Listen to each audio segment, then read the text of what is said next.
कहते हैं कि बहुत वक्त पहले बादलों के इस पार एक ऐसी जादुई वादी थी जहां हर तरफ रोशनी और रंग बिखरे रहते थे। इस वादी का नाम था नूर महल। यहाँ परियां रहती थीं, खूबसूरती, मोहब्बत और नेकी से भरी हुई। इसी नूर महल में रहती थी एक निहायत मासूम और नेक दिल परी जोया। इसके चेहरे पर चांदनी जैसी चमक और आंखों में गहराई थी। इसकी हंसी से हर दिल रोशन हो जाता। जोया की एक छोटी बहन भी थी, ज़ारा, जो अपनी शरारतों और चंचल स्वभाव से सबको हंसाती रहती थी। दोनों बहनें एक दूसरे की जान थी और पूरी वादी में उनकी मिसाल दी जाती थी। एक दिन खुशखबरी आई कि जोया के लिए एक शहजादे का रिश्ता आया है। इस शहजादे का नाम था आरिश। पूरे नूर महल में हलचल मच गई। हर तरफ सजावट होने लगी, फिजा में गीत गूंजने लगे। जोया की शादी की तैयारियां धूमधाम से शुरू हो गई। लेकिन जोया के दिल में एक अलग ही ख्वाहिश थी। उसने कहा, सदियों से हर परी दुल्हन लाल, सुनहरियां हरी पोशाक पहनती आई है। मैं चाहती हूँ मेरी पहचान सबसे अलग हो। मैं चाहती हूँ अपनी शादी में काली साड़ी पहनूं। सब परियां दंग रह गईं। काली साड़ी? ये अनहोनी थी। सब ने मना किया, कहा यह अशुभ है। मगर जोया का दिल अड़ा रहा।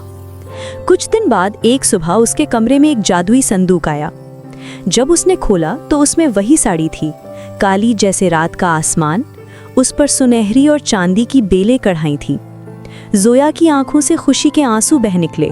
उसने कहा, यही है मेरा ख्वाब। मगर किस्मत को कुछ और ही मंजूर था। शादी से एक दिन पहले जब जोया ने संदूक खोला, साड़ी गायब थी। पूरा कमरा उलट पलट दिया गया, मगर काली साड़ी कहीं न मिली। जोया रोते रोते आरिश के पास पहुंची। वो साड़ी वो नहीं रही। आरिश हैरान और परेशान रह गया।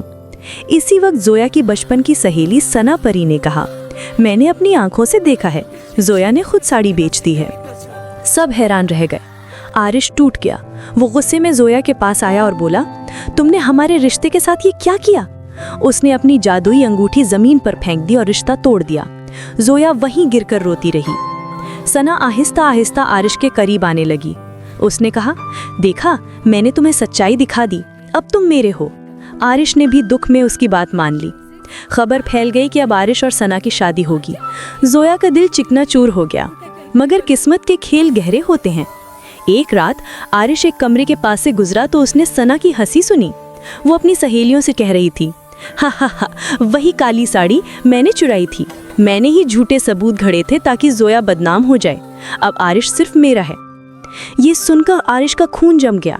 वो कमरे में दाखिल हुआ और गरजते हुए बोला, सना, तुमने मुझे धोखा दिया, जोया पर इल्जाम लगाया, तुमने मेरी मोहब्बत से खेला। अब सच सामने था। आरिश भागता हुआ जोया के पास पहुंचा। आंसुओं से भीगी आंखों से बोला, मुझे माफ कर दो जोया, मैंने तुम पर भरोसा नहीं किया। चलो सब दोबारा शुरू करें।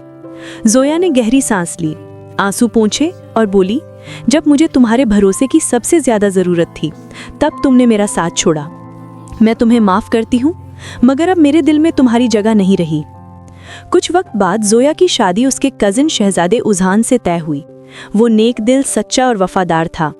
उसकी बातें जोया के दिल को सुकून देती थी। उसने कहा, जोया, तुम्हारा दिल सबसे कीमती है। तुम्हारे साथ जिंदगी गुजारना मेरी सबसे बड़ी खुशकिस्मती होगी। शादी के दिन पूरा नूर महल सजाया गया। जुगनू जैसी परियां आसमान में रोशनी फैला रही थी।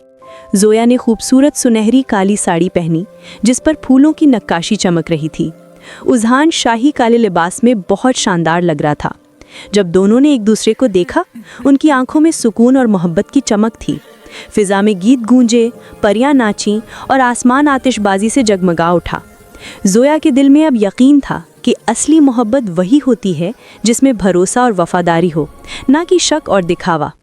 सबक: सच्चाई हमेशा सामने आती है और नेक दिल को हमेशा इंसाफ मिलता है।